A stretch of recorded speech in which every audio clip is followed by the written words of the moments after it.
Saudara-saudara yang saya kasih dalam Tuhan Yesus Kristus, di minggu sengsara yang kelima ini kita akan membaca dan merenungkan kitab kudus Perjanjian Baru, Injil Lukas pasalnya yang ke-22 ayat 63 hingga 71 yang berkata, dan orang-orang yang menahan Yesus mengolok-olokkan dia dan memukulinya.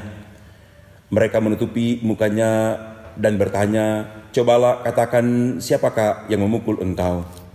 Dan banyak lagi hujat yang diucapkan mereka kepadanya. Dan setelah hari siang berkumpullah sidang para tua-tua bangsa Yahudi dan imam-imam kepala dan ahli-ahli Taurat. Lalu mereka menghadapkan dia ke mahkamah agama mereka. Katanya, jikalau engkau adalah Mesias, katakanlah kepada kami. Jawab Yesus, sekalipun aku mengatakannya kepada kamu, namun kamu tidak akan percaya. Dan sekalipun aku bertanya sesuatu kepada kamu, namun kamu tidak akan menjawab. Mulai sekarang anak manusia sudah duduk di sebelah kanan Allah yang Maha Kuasa. Kata mereka semua, kalau begitu engkau ini anak Allah? Jawab Yesus, kamu sendiri mengatakan bahwa akulah anak Allah. Lalu kata mereka, untuk apa kita perlu kesaksian lagi? Kita ini telah mendengarnya dari mulutnya sendiri. Demikianlah pembacaan firman Tuhan. Saudara-saudara yang saya kasih dalam Tuhan Yesus Kristus, kita sedang berada di minggu sengsara yang kelima ini. Kita sementara menghayati penderitaan dan kematian Tuhan Yesus di kayu salib. Saya mengajak kita semua supaya di minggu sengsara ini kita memberi waktu yang cukup untuk membaca firman Allah, untuk berdoa, dan senantiasa bekerja. Karena saya sungguh percaya bahwa Gereja Masih Injil Minahasa yang senantiasa mengajak warga gerejanya untuk rajin membaca Alkitab, setia berdoa, dan giat bekerja, telah memperlengkapi gereja ini untuk senantiasa hadir tengah-tengah dunia ini dan senantiasa dalam keteguhan imannya memberikan kesaksian yang hidup yang membawa perubahan untuk banyak orang dan dunia ini. Di dalam perayaan Minggu Sengsara kelima ini kita sedang diperhadapkan dengan COVID-19 yang menghentar masyarakat dunia ini berada dalam situasi yang ada ketakutan dan kecemasan.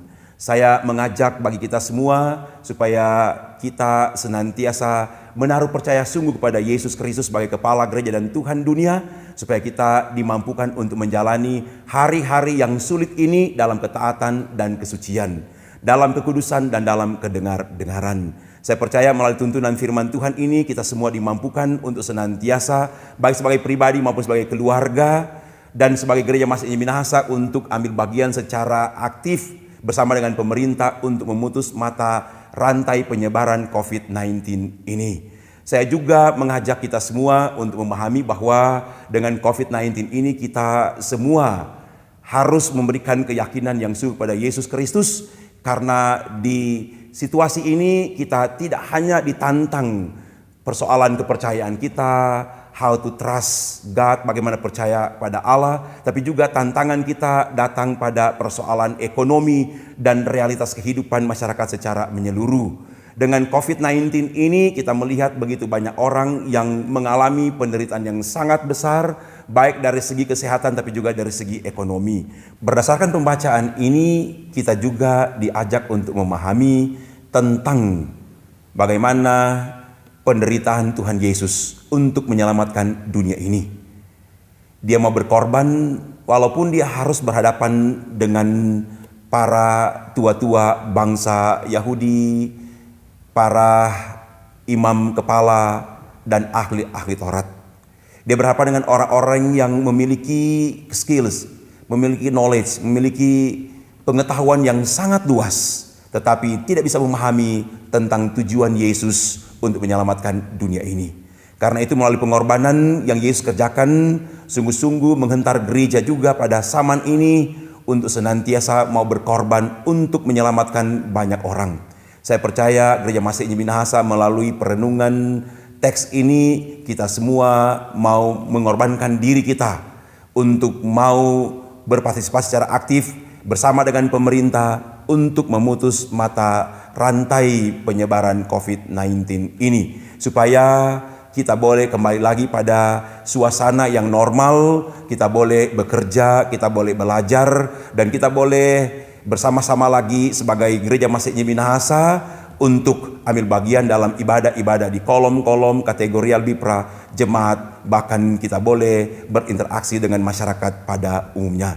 Dalam penghayatan Minggu Sengsara yang kelima ini, saya bersyukur dan saya memberikan apresiasi yang besar kepada teman-teman Persus, Syamas, Penatua, Guru Agama, dan Pendeta yang telah menaruh percaya sungguh pada Yesus Kristus dan yang telah berkorban banyak melalui pemberian diri untuk mengembalakan, untuk memuridkan, untuk memberikan katekisasi kepada jemaat baik di kolom-kolom maupun di kategorial Bipra, juga bersama-sama dengan tokoh-tokoh masyarakat dan pemerintah yang sudah dan sementara berupaya keras memutus mata rantai COVID-19 ini. Biarlah kiranya melalui pemberian diri kita semua, kita akan sungguh-sungguh menikmati kasih sayang dan perlindungan Tuhan dari sekarang ini sampai selama-lamanya. Dalam nama Tuhan Yesus. Amin.